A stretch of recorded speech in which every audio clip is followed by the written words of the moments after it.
Саламатсыздарбы, урматтуу көрүүчүлөр. Бүгүн биз ошол буга чейин көрсөтүп жаткан адамзаттын 3 доору боюнча берүүлөрүбүз боюнча ошо айрым бир суроолор келип түштү. Мына ошол суроолордун үстүндө толуктоо иретинде кайрадан дагы бир жолу сиздер менен алдыңыздарга чыгышка туура келди. Демек, бүгүнкү көрүүбүз негизинен сиздердин ушу буга чейинки берген суроолоруңуздар боюнча болот. Анан дагы бир айтып кое турган нерсе, кандай суроолор болбосун, бардык суроолорду ошо так жазып сурай бериңиздер. Буюрса бүгүн биз атайын ошо студиянын телефонун да калтырабыз. Эгер каалоочулар болсо, ушул жерде келип, ушу талкууга катышууга дагы мүмкүнчүлүгүңүздөр болот. Эмесе, бүгүнкү көрүүбүздү баштайлы. Саламатсызбы, Темел ака? Саламатчылык. Мынакей ошо азыр айтып кеткендей, негизинен ошо көрүүчүлөрдүн арасында ошо мына Шамбала саламат шаар боюнча абдан көп кызыгуулар, суроолор пайда болуп атат. Бунун ичинде ошо бизде ошо атактуу эле ислам боюнча ошо аалым болуп жүргөн адамдардын дагы пикирлери бар экен. Жөнөкөй кызыгуучулардын да пикирлери бар экен. Ошондой болсо дагы биз буга кайрадан кайрылышка туура келип калды да. Себеби дегенде, биринчиден ушу жанагы айтып кеткен боюнча эле ошо Тува өрөөнү менен Тыва өрөөнү Тубейк деп айтылып атат. Буга чейинки ошо аалымдардын айтканы боюнча. Ошол эле жанагы Синай тоосунун жак бөлүгүндөгү территория боюнча эле сөз болуп атат да. Буга чейин ошондой болуп кетти. Синай тоо менен кандайча ошол Тува өрөөнүнө Муса пайгамбар барып калды деген суроо болуп атат. Анан экинчиден дагы бир суроо болду ошол. Муса пайгамбарды ошо бешикте Нил боюнча агып келип атканда кармаган. Анан ал кандайчанан Енисей дарыясынан барып Тувадан чыгып калган дегендей суроолор болуп атат. Негизинен мына ушул маселелер кызыктырып атат. Эмесе ушул боюнча бир кененирээк дагы бир ушу тактоо иретинде айтып кетсеңиз. Эми мындай да. Биз баягы күндөлүк турмуштагы кээ бир сөздөрдү деле билбей калабыз да. Маани билбей калабыз. Мен ушу Тувага кириш электен мурун сенден бир нерсе сурайын да. Бул менин башыман өткөн, биз күлгөнбүз. Bir 15 жылдай мурун. Мына намаз деген сөз бар. Бул кайсы тилде? Эми азыркы түшүнүк боюнча араб тилинен деп эле түшүн, мен деле ошондой эле ойдом. Бул араб тилинен келген сөз го. Араб тилинде салят деп коет намазды. Анда билбейт экем. Намаз деген фарс тилинде. Иран аркылуу.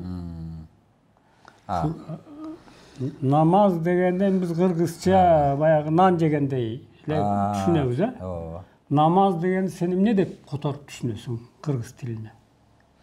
Намаз дегенде бул ушул мен түшүнөм, что бул Аллах Тааладан ушу адамга сыйынуу үчүн берилген бир жол жобо. Ушундай болуп эстөө боюнча. Жанагы турмуштук философия менен түшүндүрүп атасың да, мен тилди сурап атам. Яблоко орустун тилинде бизде алма да. Ушундай кылып түшүндүрүп берчи мага. Түшүндүрө албайсың. Түшүндүрө албайм. Анда ошо молдокелерден да намаз окугандардын да баарысынан сурагын. Арабтар салят дейт экен намазды, биз ирандыктар аркылуу намаз деп кабыл алыппыз, бирок бул сөздүн түшүнүгү эмне деп сураган. Муну мен эмне үчүн айттым? Бир ушундай окуя болгон. Мен мечиттин жанында жашайм. Менин эртеден кечке баягы бир 10 жыл мурун даават абдан катуу күч алганда Кудайдын куттуу күнү 5-6 жолу мени жана эмеге чакыра берет. Мен түшүнбөйм ал дааваттын эрежелерин. Баян окуңуз дейт, зикир дейт, дагы бир нерсе дейт. Анан мен түнү менен мечит кайтарам, түндө уктабай калам, 24 саат ал. Анан бир жолу менин бир окуучум келип калды, ал билимдүү бала да. Ал менен 3 күн туруп калды үйдө. Анан мен айттым, сен ошо чакырганда эле менин ордума чыга берчи. Барып келиптир дааватка. Анан ал келип айтат, эми дейт, мен намаз жөнүндө окуганмын дейт, баягы Мухтасар Букаядан. Анан булар өздөрү намаз жөнүндө деле мындай детальный билбейт экен дейт. Ыйман жөнүндө деле ошол башаламан айта берет экен. Анан мен чыккым келбей калды. Мен 2 күндөн бeri эртең менен кечинде эле уга берип кайталап анан жадап калдым. Бир эле нерсени айтып берип жадатты дегенде мээндө турбайбы? Анан мен айттым, сен аларга ошо намаз жөнүндө суроо берип кой анда дедим. Анан баары сөзүн угуп бүткөндөн кийин таксырлар намаз жөнүндө абдан көп айтылды, мага түшүндүрүп бериңиздерчи. Муну арабчасы салят экен. Анан биз ирандыктар аркылуу алар намаз деп которушуп алыптыр. Анан мен ушу намаз деген сөздүн сиздерден bir bilip alayınçı, Kırgızça ne olur manisi. Yabloko degen Oruslar yabloko dese biz alma dep düşünüyoruz. Şimdi alıp düşündürüp beriңizderçi dese. Anam bari söyle optur da takır oyu düşüne girmeyen eken bu sözçü. Anam bilbeybiz dep kalgan eken anan ayıptır. Anan düşündürüp beriptir. Kandayça otorulat Kırgız tiline düşünüyor kanday. Анан экөөбүз мечиттин жанынан ары бери чыксак эле таксыр эле мен айттым, сен булар эмне кылып десем күлүп атпайбы, мен намаз деген түшүндүрүп берсем ошондон кийин таксыр болуп калдым деп. Эми муну мен эмнеге айтып атам? Мына биз Тува менен Сайна тобунан анан Синай тобунан. Ошону толугураак айтып коесуз азыр деле. Бул маселе сен сура. Жок, ошону сага тапшырма, сен сура, молдокелерден да сура, намаз окугандардан сура. Анан кийин İlim uşut baştalap da. İlim uşu bir tamgadan bir sözden baştalap. Жөн эле баягы эмоцияга кирип алып айтып берген менен болбойт. Бул сага тапшырма. Бир убакта мен 2-3 жыл мурун бир студияга барганда ошо айткам, дин деген эмне десем, эч 2 жыл жооп болбой жүргөн. Кийин анан дин деген эмне деген маселе козголуп, аны биз карап өттүк. Муну сура сен, намаз деген кыргыз тилине кандай которулуш керек, ирандын сөзү экен. Мааниси кандай? Ал кыймыл аракетин баары билет. Анан Туваны кантип Муса пайгамбар Тувага барып калат. Эмне үчүн Курандагы Сайна тобусун биз Синай тобусу эмес деп атабыз. Алдын ала айтып коеюн. Бүткүл Курандын тафсирлерин Orta kılımdaki bardık tarihi bulaklarda okusan, dünya ошол Mekke, Medine, Palestina, Yegipet Bagdad'dan ara. Bagdad usul eleken da. Bütün adamzatın tarihi şehirde ötkönde karşı var. Emne üçün? Bul birinciden Torat'ın tasiri. Evreyler Torat'ta şal Palestina'nın laylantı giren, Misir'de köp aytıyor. Babilonga pile кулчулукка келишкен. Анан аны Торатта убакыт окушкан, анан бардык нерселер ошол жерде өтүп аткан да. Андай эмес. Биз буга чейин Американы айттык, бул Куранда бар экен. Мегалитикалык таштан курулуштар. Кайласты айттык, айттыгы. Пирамидалык үйлөрдү, үй сыяктуу курган. Тиги Самати үңкүрлөрдү айттыкпы? Айттык. Ушулардын түндүк океандагы тешикти айттыкпы, түндүк үйүлдө. Түштүк үйүлдөгүн айттыкпы? Ушунун баарын Куран бүтүн дүйнөнүн бардык камтып турат. Дүйнөнүн бардык жериндеги окуяларды айтып атат. Буга чейин бир да айтылган эмес. Эмне үчүн ижелденген эмес? Мына эми Тувага келели. Касас деген сүрө бар. Ач Куран. Ушул жерде Муса пайгамбарды биз строго 19 аяттан келип атабыз. Касас сүрөсүнүн 3-аятынан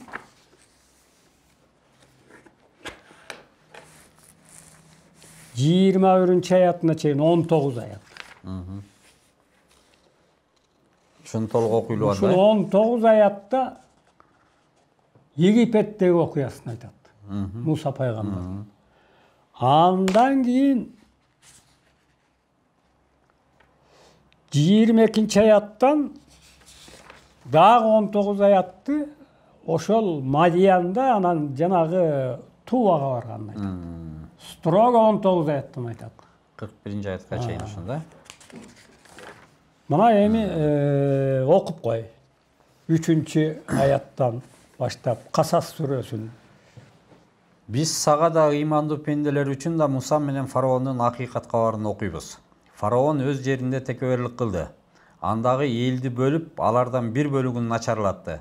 Алардын туулган балдарын мууздайт эле да аялдарын тирүү калтырчу.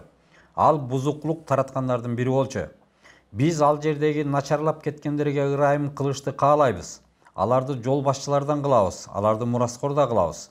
Аларды ал жерге бекем жайгаштырабыз. Фараонго да, Хаманга да, ал экөөсүнүн аскерлерине да алардын коркуп сактангандарын көрсөтөбүз. Биз Мусанын энесине жашыруун кабар бердик. Аны эмизе бер. Андан корксоң, аны дарыяга таштап жибер. Коркпо, кайгырба, биз аны сага кайтарабыз. Аны элчи пайгамбарлардын бири кылабыз. Аны фараондун үй бүлөсүндөгүлөр дарыядан тартып алды. Алар үчүн кайгы да, душман да болуш керек болчу. Фараон да, Хаман да, экөөсүнүн аскерлери да күнөөкөрлөр эле. Фараондун аялы ага айтты: "Бул сага да, мага да көзгө басар балабыз болсун. Аны өлтүрбөгүлө. Балким анын бизге пайдасы тээр, же бала кылып алабыз." Алар аны билишкен жок. Мусанын энесинин көңүлү бошоп таң да атты. Эгер биз анын жүрөгүнө кайрат бербесек, аны ыймандуу аял кылбасак, муну ачыкка чыгарышка жакын калган болчу. Ал аял Мусанын эжесине айтты: "Аны күзөтүп бар." Ал аны сырттан карап турду. Алар муну билишкен жок. Биз ага Мусага мурун эле башка эмизүүчү аялды арам кылганбыз. Ал Мусанын эжеси фараондун үй бүлөсүнө айтты: "Мен силерге бир үй ээлерин көрсөтөйүнбү? Алар аны жакшы карап багышат, ага камкорлук кылышат. Биз аны, Мусаны, энесинин көзү көрүп тынч алсын деп өзүнө кайтарып бердик." Ал энеси кайгырбай Алланын убадасы ак экенин билиши керек болчу. Бирок алардын көпчүлүгү муну билишпейт. Ал Муса баралына жеткенде буга кошо акылы да тең келип толгондо, биз ага даанышмандыкты да, илимди да бердик. Жакшылык кылгандардын акыбетін ушинтип беребиз. Ал Муса шаарга тургундары капилет калган бир учурда кирип барды. Анда эки кишини көрдү. Экөө мушташып жатат. Мунусу өзүнүн элинен жөөт, аркысы душман тараптан экен. Өз элинен болгон душмандан жардам кылышын андан суранды. Ал Муса аны бир урду. Анын ишин бүтүрдү. Ал Муса айтты: "Бул шайтандын ишинен болду. Ал даана жолдон чыгарган душман." Ал Муса айтты: "Эгем, мен өзүмө залимдик кылдым. Мени кечир." Алла аны кечирди. Кечиримдүү да, ырайымдуу да ал өзү. Ошондон кийин Муса айтты: "Эгем, мага бак таалай бергениң үчүн эч качан мындан ары мен күнөөкөрлөргө жардам кылбайм." Эртеси ал дагы коркуп шаардын ичине көз кырын салып жүрдү. Бир маалда андан кечээ күнкү жардам сураган дагы ага кыйкырып жардам сурай баштады. Муса ага айтты: "Сен даана обу жок экенсиң." Ошондо ал экөөнө карай чуркап, душманды катуу качырып кармашты каалады. Анда "Мени кармайбы" деп Мусанын айбатынан коркуп кеткен берки жоот айтты: "Эй Муса, сен кече бирөөнү өлтүргөндөй мени да өлтүрөсүңбү? Эгер муну кааласаң, жер бетинде мыкаачы болуп, жакшы иш кылгандардан болбойсуң." Бир киши алыскы шаардан шашылып келди да айтты: "Эй Муса, сени фараондун жан жөөкөрлөрү өлтүрүш тууралуу кеңеш кылып жатат. Чыгып кет, мен сага жакшы насаатчымын." Ал андан коркуп, айланасына көз кырын салып чыкты. Ал Муса айтты: "Эгем, мени залим калайыктан куткар." Мадиян тарапка багыт алганда ал Муса айтты: "Балким, эгем мени туура жолго..." Ошо 21 чейин токто. Мадиянга чейин токтоту. "Эгем, мени залим калайыктан куткар." Бул Египетте өтүп атат окуя, жаштыгынан баштап. Демек, бул жерде биз 19 аятты окудук, Бир гана тактап коя турган 20 аяттагы бир киши алыскы шаардан шашылып келди да айтты: "Эй Муса, сени фараондун жан жөөкөрлөрү өлтүрүш тууралуу кеңеш кылып жатышат. Чыгып кет, мен сага жакшы насаатчымын." Котормочулар ушул аятты эмес которушат. Ошон алыскы шаардан эмес, шаардын четинен бир киши келди. Эч ал фараондун бийлигинен коркуп ал жерде эч ким Мусага жардам бербейт болчу. Бул алыскы шаардан келген киши Хыдыр алейхисалам Шам баладан келген. Ошо Мусага жардам берген. Бул бир убакта Салих пайгамбарга да келген. Алыскы шаардан Ясын сүрөсүндө жатат. Ал башка маселе. Эми Египеттеги маселе бүттү. Мына эми жанагы талаш маселеге келдик. Мадиянга чыгып кеткен тууралуу ойлоп атат. Мадиян 22-нче аятан. Мадиян тарапка багыт алганда ал Муса айтты: "Балким эгем мени туура жолго өзү түз салар." Ал Муса Мадиян суусуна жетип келгенде малдарын сугарып жаткан бир топ кишилерди көрдү. Алардын жанында башка 2 кыз да койлорун айдап жүрүшөт. Муса ал экөөнө айтты: "Силердин мындай эмне ишиңер бар эле?" Ал экөөсү айтты: "Биз малчылар малдарын сугарышып кетишмейинче сугара албайбыз. Биздин атабыз келе албайт. Карып калган киши." Ал Муса экөөнүн койлорун сугарды. Андан кийин дарактын көлөкөсүнө кайтты да айтты: "Эгем, мендей бакырга эмне жиберсең да жакшы." Ага 2 кыздын бири басып келди да уялып жатып айтты: "Атам сени биздин малыбызды сугарып бергени үчүн акыңды бермек болуп чакырып жатат." Ал ага келгенде өз башынан өткөн окуяны ага айтып берди. Ал кары киши айтты: "Коркпо, сен залим калайыктан кутулдуң." 2 кыздын бири айтты: "Эй атаке, сен аны малчылыкка жалдап ал. Андан башка ишеничтүү да күчтүү да кимди жалдап алмак элең?" Кыздын атасы Мусага айтты: "Мен сага бул 2 кызымдын бирин никелеп беришти каалап турам. Мунун акысына сен мага 8 жыл малымды кайтарып беришиң керек. Эгер 10 жыл менен бүтүргүң келсе, эгер 10 жыл менен бүтүргүң келсе, анда бул сенин ыктыярыңда болсун. Мен сени кыйнагым да келбейт. Эгер Алла кааласа, менин айтканымды туура көрөрсүң." Ал Муса айтты: "Бул мага да, сага да ортодогу келишим болсун. 2 мөөнөттүн кайсынысын аткарсам деле мага кыйын эмес. Биздин айткандарыбызга Алланын өзү күбө." Муса өзүнүн мөөнөтүн аткарып бүткөндө үй бүлөсү менен сапар тартты. Токтоп тур мына. Каяка сапар тартты? Белгисиз болуп атат. Мына ушуну такташ. Мына Мадияндан чыкты да бул. Чыкты. 10 жылдан кийин, койду. Каяка кетти? Бул жерде дагы бир суроо пайда болуп атат да. Чынында мен билбейт экенмин. Бул Мадиян кайсыл жерде болгон? Мадиянды Кызыл деңиз чегиндеги шаар деп жүрүшөт. Кайсыл тарабында? Египет тарабындабы же эме тарабындабы? Ошол так эмес. Мадиян ошол Кызыл деңиздин жээгиндеги бир шаар деп жүрүшөт. Маселе ал Мадиянда болбой атат. Маселе жанагы Мусанын отту көрүп, ошо Мадияндан каяка кетти? Мына сапар тартты азыр 10 жылдан кийин. Мына каяка сапар тартты? Бул жерге суроо коюп коюш керек. Улай бер. Муса өзүнүн мөөнөтүн аткарып бүткөндө үй бүлөсү менен сапар тартты. Ал тоонун бир тарабынан отту байкаган болчу. Ал үй бүлөсүнө айтты: "Силер мында тургула, мен отту байкадым. Балким мен андан бир кабар алып келермин. Же силерге жылыныш үчүн күйгөн чычала ала келем." Ал ага келгенде ыйык өрөөндүн оң тарабындагы бадалдардан ага добуш келди: "Эй Муса, мен Алламын, ааламдардын эгесимин." Мына ыйык өрөөн бар экен ошо. Ушуну такташыбыз керек. Тоодо айтып атат. Тоодо айтып атат. Тоодон бир отту байкадым. Ана ыйык өрөөндө айтып атат. Ошо тоонун эле астында бир ыйык өрөөн бар экен. Улай бер. Аса таягыңды ташта. Ал анын жылаандай сойлогонун көргөндө качмак болуп бурулду. Аркасына кылчайган жок. Добуш келди: "Эй Муса, кайт, коркпо. Сен аманчылык тапкандардын бири болдуң. Колуңду колтугуңа кат, сак саламат аппак болуп чыга келет. Канатыңды 2 колуңду коркпой кыса бер. Сенин эгеңден сага фараон менен анын жан жокөрлөрүнө көрсөтүш үчүн ушул 2 далил берилди." Алар ыплас калайык болуп кетишти. Муса айтты: "Эгем, мен алардын бир кишисин өлтүргөм. Аларга барсам мени өлтүрөбү деп корком." Мына ал Египетке барган жок да. Мына Алла Таала ошол жанагы пайгамбарлык мужизасын берип атканда дагы мен ал жака барыштан корком деп атат. Демек ал ошол бир тоонун төрүндө бир башка өрөөндө турганда дагы ал жака баргандан коркуп атат. Алланын алдында туруп ошо коркуп атат. Ал эмес. Демек ал дегеле бул ал жака барышы мүмкүн эмес экен да. Синай тоо жака ал жака барыш мүмкүн. Синай деген тоо жок Куранда. Анан кантип аны Синайга жабыштырабыз?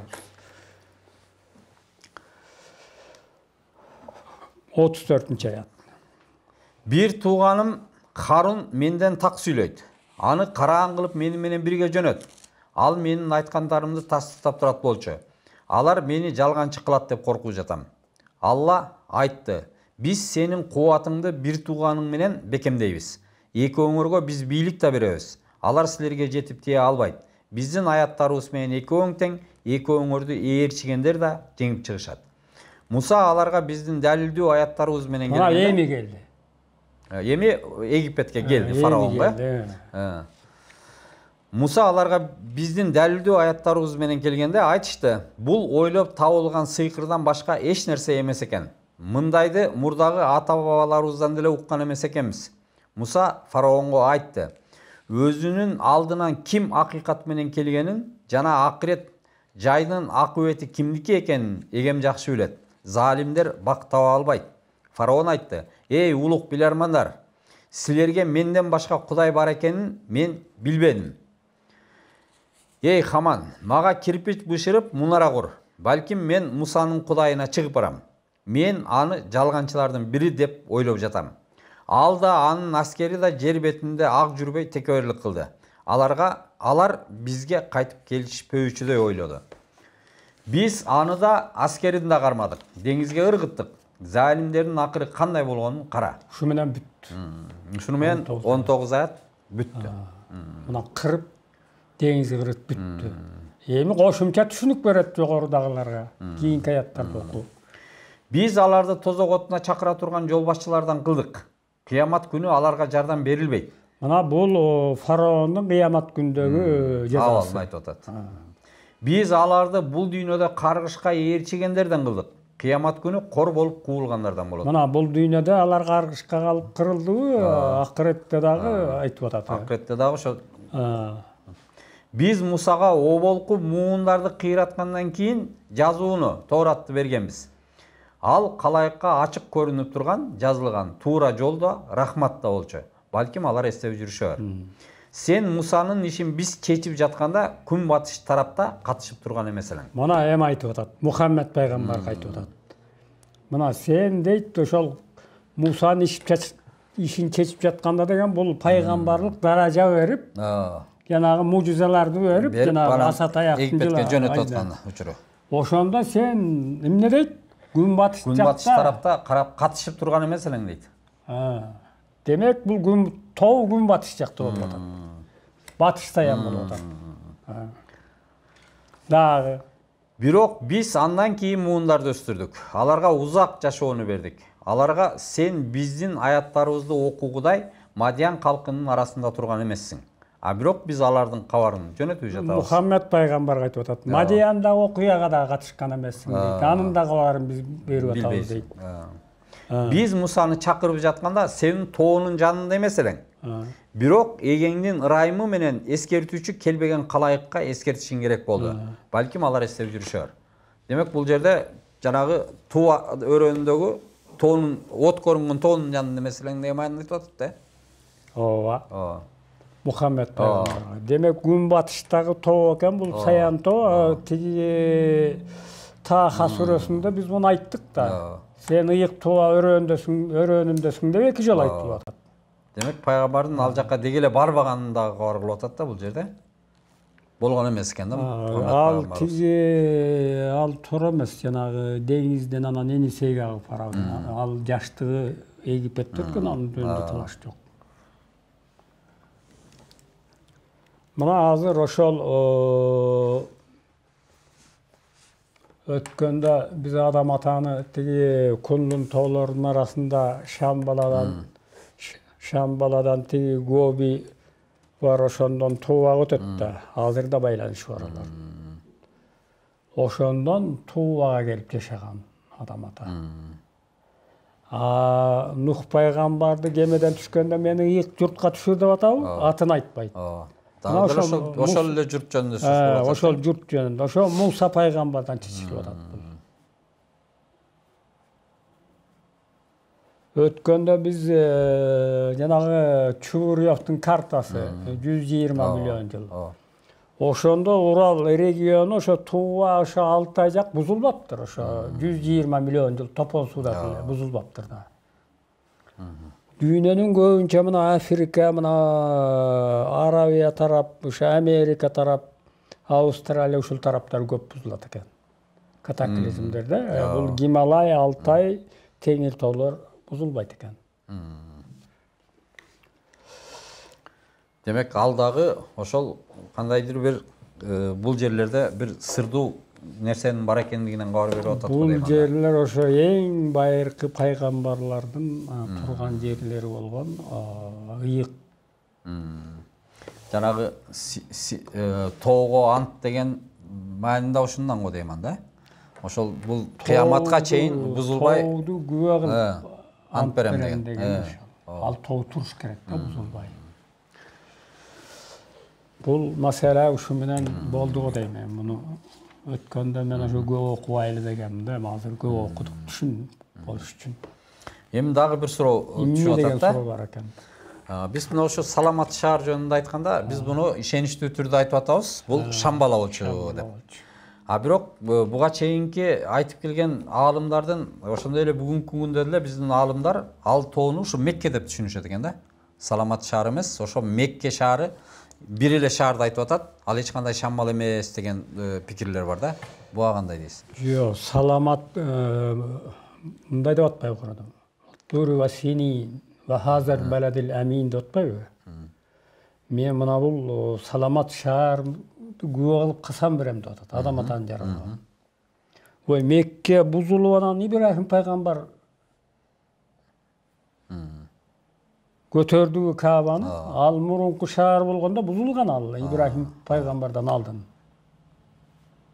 Андан кийин деле ал жерде бузукулук дайыма болгон. Андан кийин дагы бир-эки ошо орто кылымда болгон. Жанагы карматтарбы кимдер кирип барып. 79-жылда бир кандайдыр бир эме болгон ал жерде. Мекке ыйык шаар экенин танбайбыз. Ал кыяматка чейин мусулман дининин борбору ыйык шаар турат. Ал Куранда айтылат. Бирок Мекке менен Алла Таала касам берген эмес да күбө кылып. Адам ата ал жерде жаралган эмес, адам ата ошо эме тоодо жаралган. Кунлун тоолорунда. Бул аяттардын маанисин не карата биз ошол аныкташыбыз керек да. Демек, орто кылымдагы аалымдарың бул Алтайды билбесе, биздин жерди билбесе, Индиядагы тоолорду билбесе, акыры ал бир жерге жазыш керек да. Ошол чындыгында ошо суроо болуп атат да. Эмне үчүн эгер ошол Шамбала боло турган болсо, Шамбала тууралуу ошол эле буддисттер билет, индуисттер билет, барысы билет. Эмне үчүн бул мусулман жамааты ал тууралуу билген жок деген суроо пайда болуп атат да. Мусулман жамаатында да билгендер бар, суфизмде. Бирок суфизмди бул көпчүлүк түшүнө бербейт, билбейт. Алар айтпайт, билет. Мына мен жанагы Хайдаккан Бабадиши деген болгон. Ошону бир 2000 жылдай жашашты дейт. Анын жашаган жеринде билбейт экен. Индия тарапта жашаган. Мен аны окудум китептен. Анан ошол кызы Шейли деген кыз айтат да. Бир күнү дейт, эртең менен эле бир сакалчан киши келди дейт. Анан атамы сурады дейт. Анан мен айттым дейт, ата сизге бирөө кел десем, атасы медитацияда отурган экен, күтүп турсун деп койт дейт. Анан тиги келген конокту үйгө кир десем болбой койт дейт. Бир асынган бир сумкасы бар дейт. Арасында суу чыгып коет дейт. Анан эртең менен кечке чейин күтүп отурган жок дейт. Андан кийин ошо намаз шам болуп ондан атам кирсин деп айтты дейт. Анан кирди дейт, мен ага тамак кылып берейин десем, жок тамактын деле кереги жок деди. Экөө ошо кирип туруп, анан эртең менен тамак берейин десем, ал конок кетип калды деп айтты дейт. Анан атасынан сураптыр да тиги кызы. Ата бул кандай киши десе, бул Меккеден келди дептир. Биз ар 2 жылда Меккенин оң жак тарабында кичинекей бир тоо бар, ошол жерде жолугабыз. Бүтүн дүйнөдөн алар учуп кетишет экен да. Анан бул менден тапшырма алыш керек эле, ошон үчүн келип кайра кетти дептир. Ошондон кийин дейт, Хайдаккан баба Меккенин сүрөтүн журналга чыгарды 2 айдан кийин дейт, индус. Ал суфийлер билет айтты. Ал өзү барган эмес. Ким? Мекенин сүрөтүн чыгарган киши. Жок. 2 жыл мурун, 2 жылда bir чогулабыз ошо Меккеде. Бизде эч ким көрбөйт дептир. Суфийлер билет, алар айтпайт. Мына ушул боюнча эми дагы бир эмеге келели да.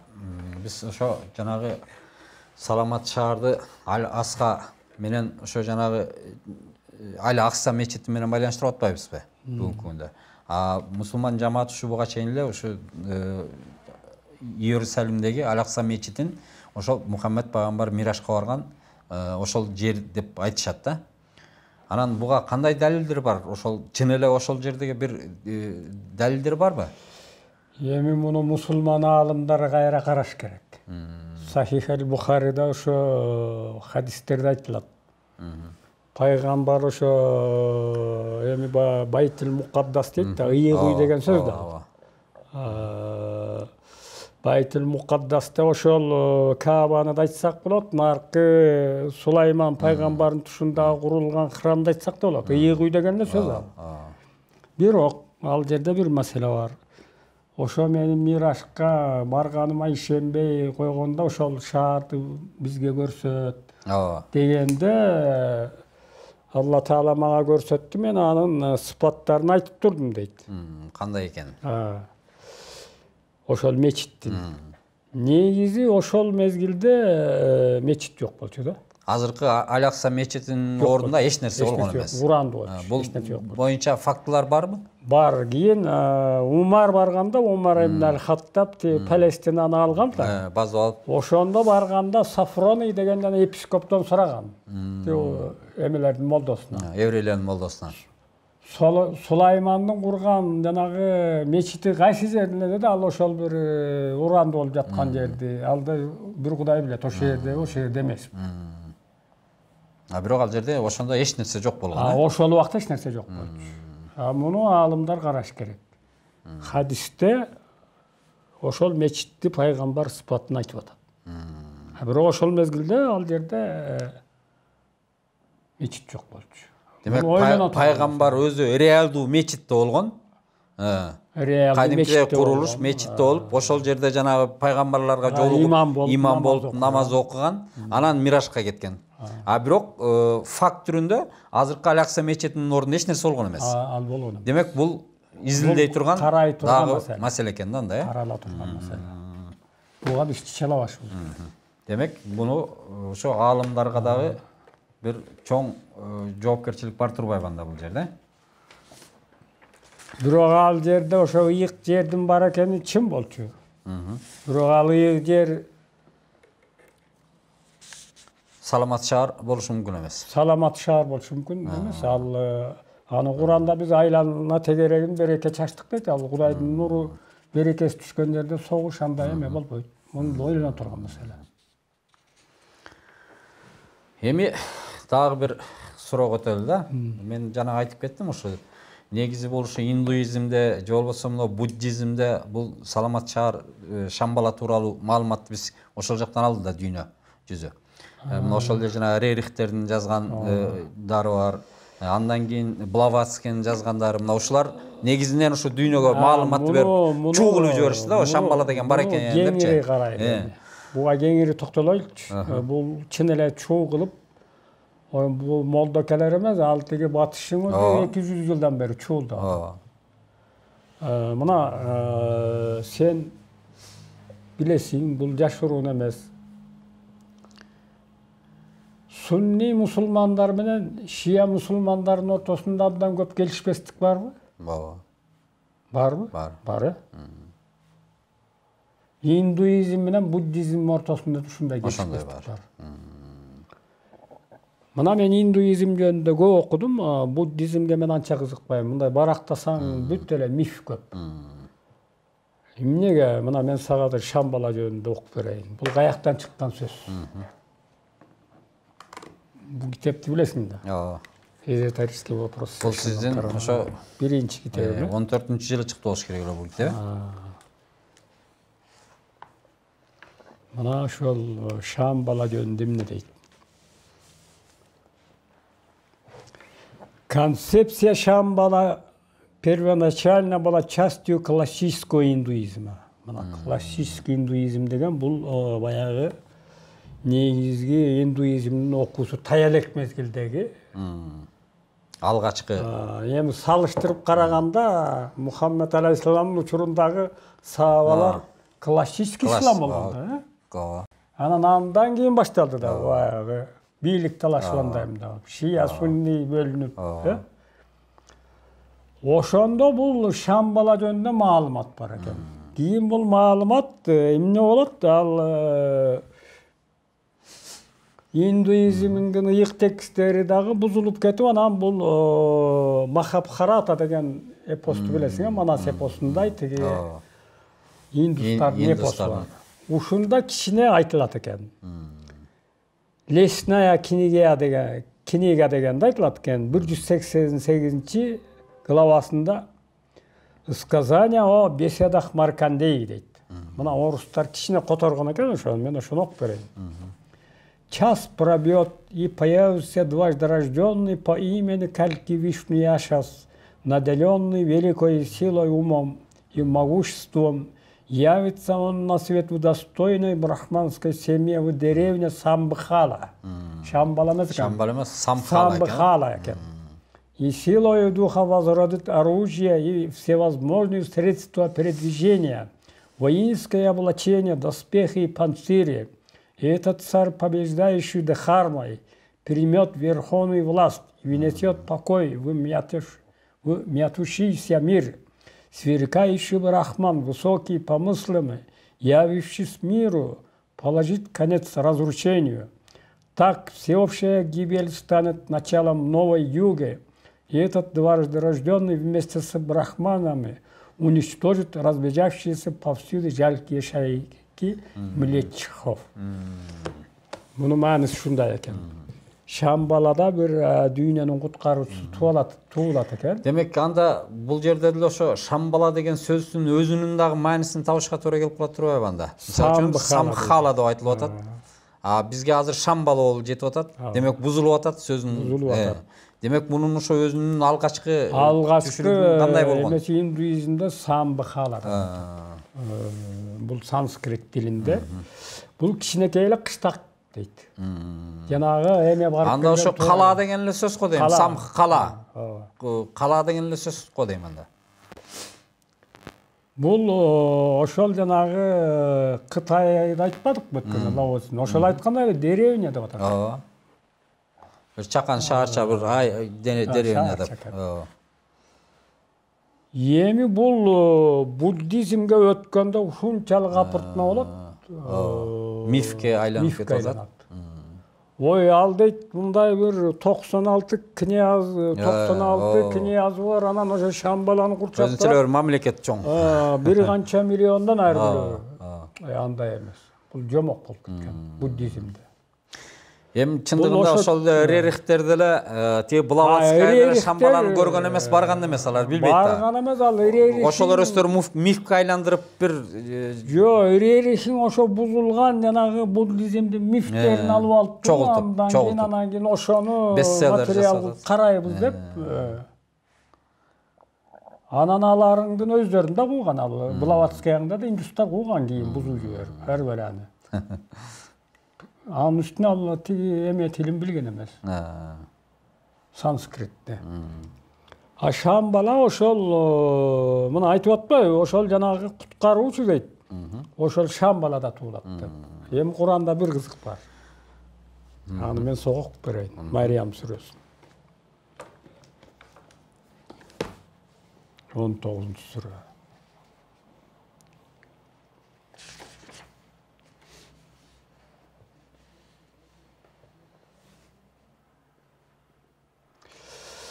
Мына Мариям сүрөсүндө ушундай деп атат.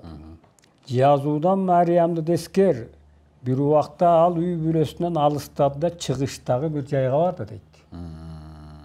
Демек, ошол жерге салыштырмалуу чыгышта. Муну айрым бир аалымдар Кашмирге барган деп айтышат.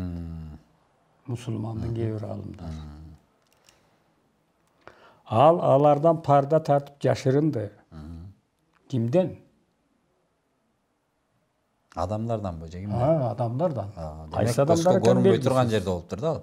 Кайсы адамдар экен белгисиз. Biz ага рухубузду Жабраилди жөнөттүк. Ал анын алдына толук эле адамга айланып келди. Мариям айтты: "Эгер сен такыба болсоң да мен сенден Рахмандын асырашына сыйынам." Ал Жабраил айтты: "Мен сага таза уул бериш үчүн келген сенин эгеңдин элчисимин." Мариям айтты: "Кантип менин уулум болот?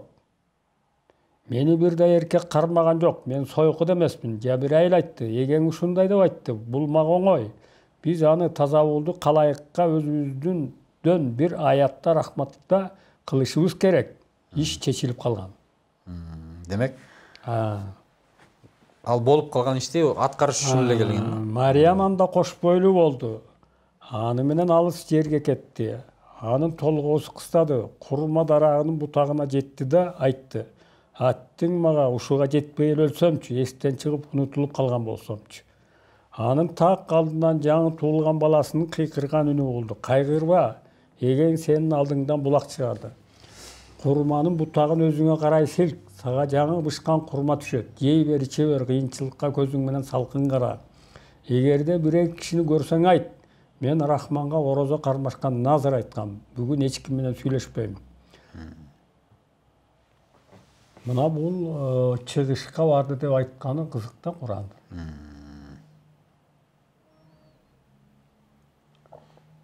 Балким чын эле ал Шамбалага баргандыр, аяктан билет. Демек, Иса пайгамбар дагы ошо Шамбалада төрөлгөн болушу мүмкүн экен да? Ушундай болушу мүмкүн.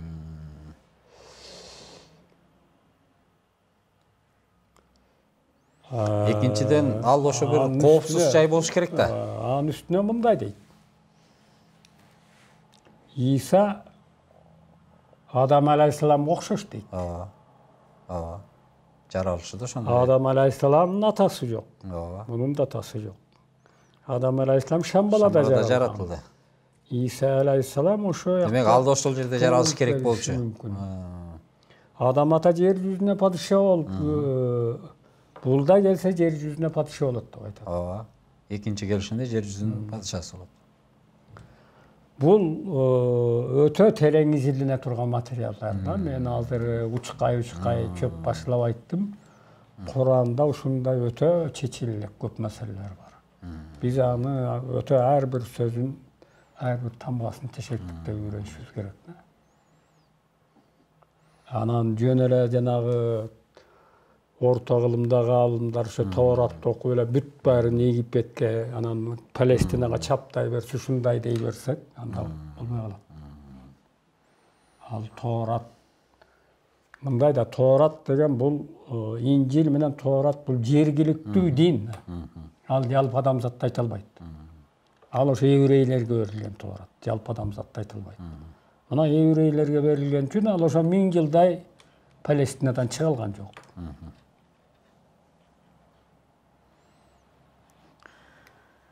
Бул ошо Иса пайгамбарды ошо өлгөндөн кийин деле ал кишини кайра ошо бийик жайга алып кеттик деп, кайра ошо Шамбалага алып кеткен тууралуу маалымат айтылат.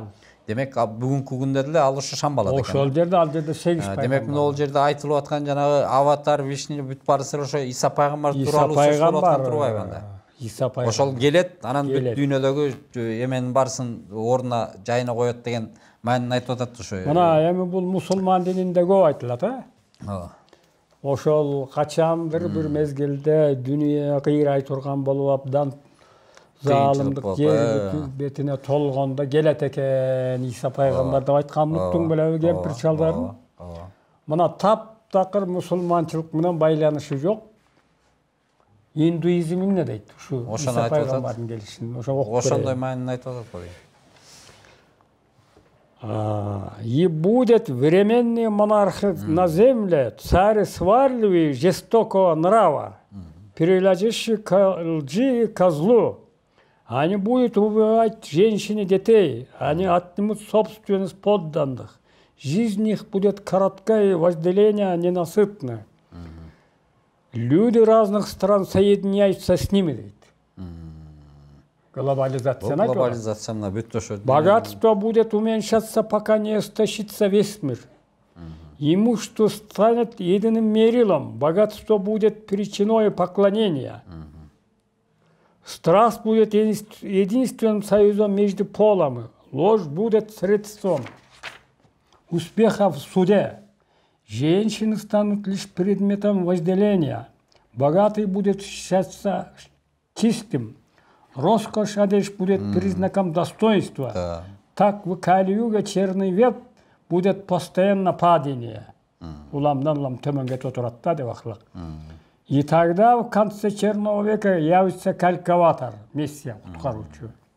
Он восстановит справедливость на земле. Ушундай эле айтылат. Жомогу жогуна. Бардык жана. Азыр менимче ошол менде Бхагават Гита деген китеп бар. Мен көп жылдан бери окуйм аны. Анын айрым бир элементтери Куран менен бирдей кетет. Индуизмде кичине калган, анан ушул Куран таза сакталып калды. Индуизмде бузулуп кетти, бирок арасында абдан кызыктарды айтат. Анда ушинтип айтат. Верховная божественный личность сказал деп айтат. Алла Таала деген сөз. Таала деген улук. Кудай да. Муну окуш керек. Ар бир сөзүн, Курандын ар бир аяттарын абдан терең талдоо алышыбыз керек. Ансыз Эми мына ушу Иса пайгамбардын келиши боюнча дагы сөз болуп калгандан кийин мына ушу индуизмде дагы, исламда дагы баарысында бул айтылып келген нерсе. Эми дагы бир маселени сурашка мажбур болуп турам да. Мисалы, мына исламда айтылып жүрөт, мына бүгүнкү күнгө чейин ушу мусулмандар баарысы күтүп жүрөт. Сөзсүз түрдө Махди келиш керек деген. Имам. Имам Махди келиш керек. Ошол имам Махди келгенде ошондо гана ошо эме башталат. Ошо жанагыдай күчтөр менен бир чоң эме башталат. Анан Иса пайгамбар келет, ошол жардам берет деген айтылып жүрөт да. Хадисте көп айтылат. Бул ким, Махди деген ким? Ал кайсыл убакта кандай ча келет? Сахих Муслимде көп айтылат. Сахих Бухарыда да бир-эки айтылат. Жанагы Абу Дарда, Ибн Маджа деген хадистер бар, Аль-Муатта деген хадис жыйнактары бар, ушунда да көп айтылат. Бул мындай. Бир нерсени ажыратуулайын. Мен муну өткөндө да айттым, окшойт. Куткаруучу деген бар. Бул Иса пайгамбар, Мессия деп атпайбы, куткаруучу. Аны элдер ойлойт, Иса пайгамбар келсе биз жыргайбыз деп. Жок, абдан бир чоң катаклизмден алдында келип куткарат ошо. Кимди куткарыш керек болсо ошолорду ошо катаклизмден куткарып кала турган. Ким тазаланып, ошого даяр болсо ошону куткарып калат. Ал келип сенин турмушуңду жакшы кылам деп келбейт. Ошону куткарып бир чоң катаклизм өтүп андан жакшы жашоо. Түшүнүң да? Муну ушундай түшүнүш керек. Христиандар айтып атпайбы? Келсе эле биз жерге андай болбойт. Сага Кудай китепти берген, эки китепти. Сен ошону кармадыңбы? Ошол жолдо жүрдүңбү? Демек сен ошол өзүңдү туура жашап аткан болсоң, ал буквально бир нече күн алдын эле келет ошол катаклизмден алдын. Ал ошол даяр кишилер. Ал согушпайт дагы, башка да кылбайт. Ага келбейт. Ал жанагы жаратылыш кырсыгынан, жана астероид түшүп ошондой болгондо, ошо чоң кырсыктын алдынан келип куткарып калат. Пайгамбарлар ошо куткарычлар ошондой да. Худ пайгамбар, Нух пайгамбар, Салих пайгамбар. Тигил имам ал мына улар менен эсептешет ал келсе. Пайгамбар ошондой дейт. Ал жер жүзүнө 7 жылбы дүйнө кандай залимдикке, ыпластыкка, жамандыкка толгон болсо, ал ошонун тескерисинче адилеттүүлүктү орнотуш. Жакшы турмушту, берекелүү. Демек, мунагу дүйнөдөгү ошо саясатты, мыйзам баарысын ошо жолго салыш үчүн келет турбайбы анда милдет ошол. Пайгамбар ошол учурда куткаруучу ал чоң катаклизмден бир нече күн бир эскертип ошо адамдарды куткарып калыш үчүн келет экен да. Аны туура түшүнүш керек. Куткаруучунун милдети башка. Дагы эмне деп аттың эле, Кайлас деп аттың эле. Анан ошо Кайлас тоосу Куранда барбы деген суроо берилди да, бул мисал үчүн бүгүн түшүндүм мен. Кайлас тоосу жөнүндө айтпадыкпы? Салих пайгамбар тушунда. Тоолорду үйдөй кылып кыркып жатасыңар деп атабы? Андан кийин Эрнест Мулдашев жанагы Германиянын дагы бир окумуштуулары барып, анан ал тоолорду силдесе, ал пирамида экен кыркылган, адам колу менен жасалган. Анан анын үстүнө, анын айлан тегерегинде 101 экен ал тоо. Бүт пирамида экен, ар кандай формада. 40 гана экен ошо тоолор. Анан Кайлас жөнүндө Куранда жок, жалпы айтат Куран ошол тоолорду кыркылган тоолор жөнүндө. Бирок Аксак темир жөнүндө мен бир 500 бетте арабографический эмесин котордум. Ошондо Адам атанын кабыры бар экен Кайлас тоодо. Ошол дастанда айтылат бул, Адам ата барат, ага жанагы Амир Хусрав Дехлави деген суфий ошол айтып берет. Кантип барышын. Анан ошол сага бир мас болгон дубана келет. Анан ошол 40 күн кызмат кыласың, жаагыңа чапса дагы анан сени алып барат деп Амир Темирди алып барып келген экен. Анан ошондо ошол Кайлас тоонун эмесин айтат. Сарендеп деп коет. Мусулман аалымдары Сарендеп деп жазат. Адам атанын кабыры Сарендеп. Ошо Сарендеп тоосу демек ошо Кайлас, ошо Сарендеп тоосу турбайбы анда? Кайлас. Ошонун ичинде Адам атанын кабыры бар. Наркы Далина смерти деп атпайбы? Барса эле болбойт экен, да? Ошол жакта дагы өтө көп пайгамбарлардын кабырлары бар. Ага бара албайсың. Ал аномалия. Уруксат жок. Демек али бизде ушу чечиле элек, табыла элек нерселер көп экен да. Куранда мындай эме маселелер аябай. Аны биз карабай атабыз. Биз баягы көнүп калган Лор Тоглумда жазып койгонун окуп атабыз да, бүт дүйнөнүн бардык сырларын ошо Саудовский Аравиядан, Палестинадан, Египеттен издеген, үйрөнүп алганбыз. Андай эмес да, дүйнө кең да. Куран ошо бүт дүйнөнүн бардык тарабын айтып атпайбы? Эми дагы бир суроо да. Мына биз азыр эле ушу айтып кеттик. Мына ошо Кайлас боюнча болобу, Шамбала боюнча болобу, ошо Акса мечити боюнча мына ошо ислам эмелеринде деле бир топ окуялар ошо миф катары эле айтылып келет да. Жанагы айткандай эле, мисалы үчүн жанагы канча 92 княжество дейбизби? Ошондой эмелер бар. Эми мындай да, бул ошол мифтерди чындыктан ажыратуунун бир жолу барбы? Кантип ошолорду биз ошо ажыратып, ошо мифтерден арыла алабыз? Мифти бир гана Куран менен ажыратасың бүгүнкү дүйнөдө. Башка эч нерсе менен тазалоо мүмкүн эмес. Тоорат да бузулду, Инжил да бузулду, индуизм булактары да бузулду, буддизм вообще эле мифке айланып кеткен. Бир эле Куран калды. Демек, Куран менен гана бардык нерсени ордуна келтирип түздөгө болот. Хадистен караш керек, сахих хадистерден. Хадистер изилленбей жатат. Жөн эле шуулдатып окушуп атат.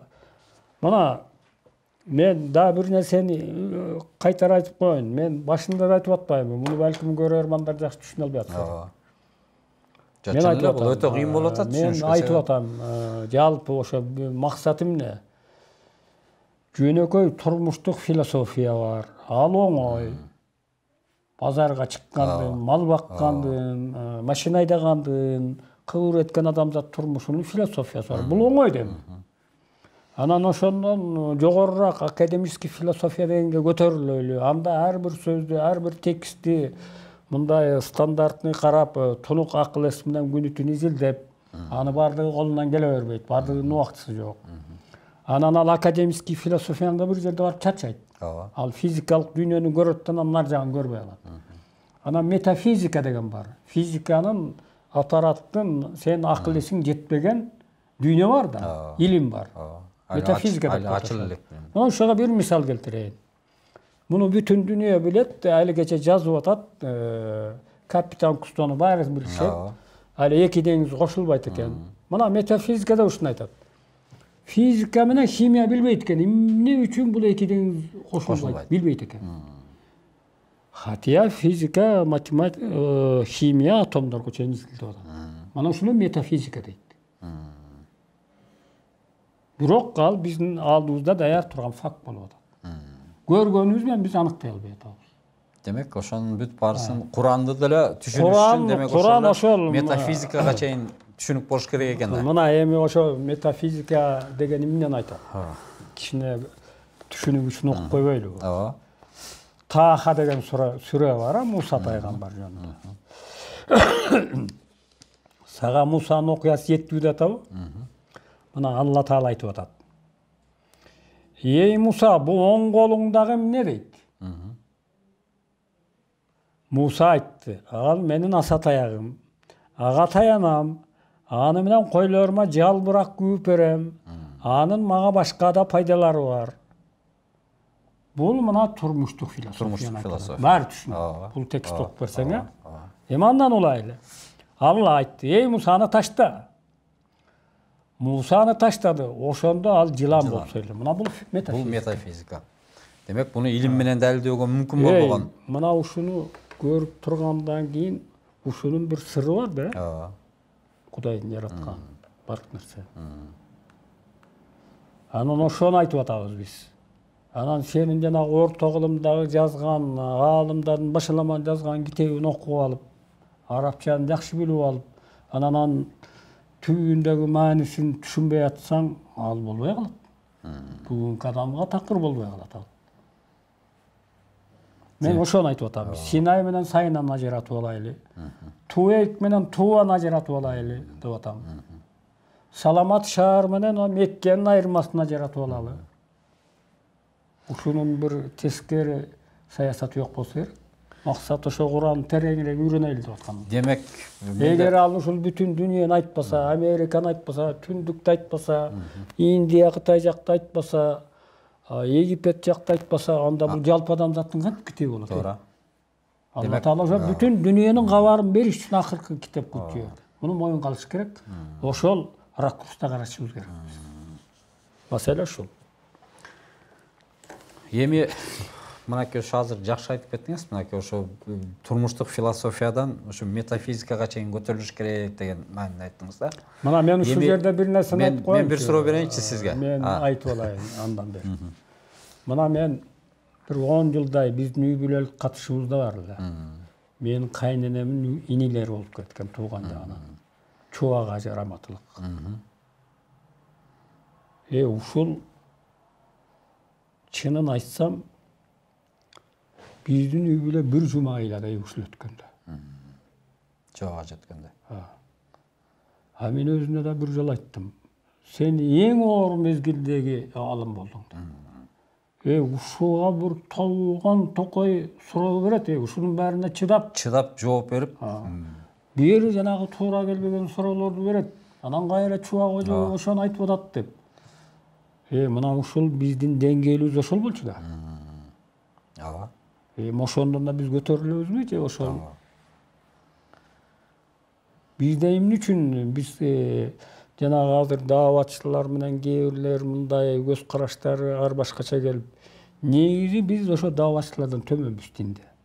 Биз өзү окубайбыз, билбейбизден, анан ошолордун сезгенин, ошолордун түшүнгөнүн билбейбиз. Институт, университет бүткөндөр. Алар турмуштук көмөдөн өтүп атат. Алар ошо биздин деңгээлибиз ошол экен, эми айылдарга барып айтып ошол билип калсын деп өзлөрү ошону дамытат кылып. Билгенибизди үйрөтөлү дешип атат. Эгер сен ошо дааватчылардын ошондой эмесинен кыйналып атсаң, ошондой алардан дурусураак болсоң, анда сен окуп жакшы китеп жаз. Жогорку деңгээлге көтөрүлө. Болбосо дааватка чык, сен үйрөт билгениңди. Мен дааватчылар менен көп эле сүйлөштүм. Мен уктум айтсам. Мен аларга ачык айттым.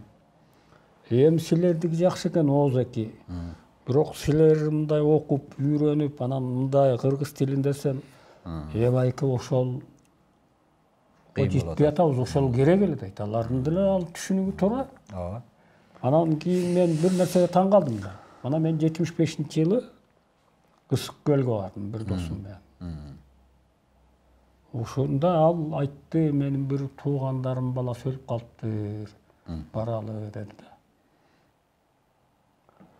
Анан барсак ал ушундай арак ичет экен, ой сөөк койгондо. Бул кайсы жылы дедиңиз? 75-жылы болгон окуя. Анан келиндери деле бул кайненеси, кайнатасы бүт баягы сире баягы өлгөн жерде кыйрап жатып электеп эле көмдүң болуп келишет экен.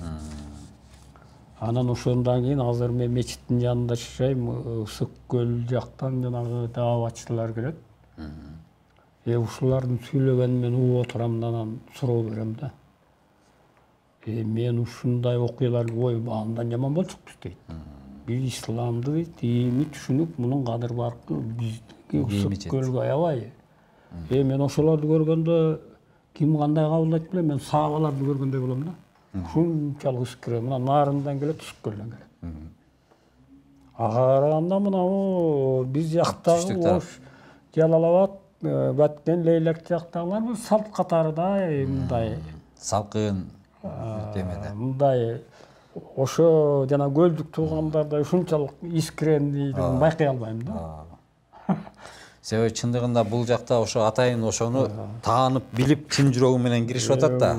Ошону мен аябай таң калам да. Ушунчалык адам ошол исламды күчү да.